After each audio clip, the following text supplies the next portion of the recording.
Sunt cel mai fericit tată din întreaga lume.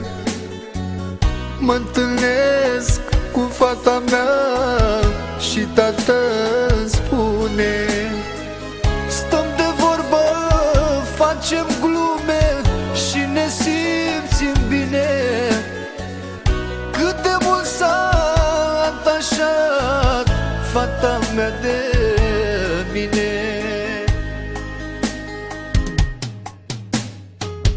Dar mă macină durerea, inima îmi frânge când pleacă de lângă mine.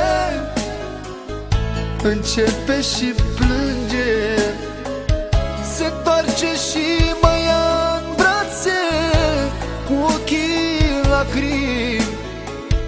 Și atunci eu simt că sufăr ca Iisus în patim.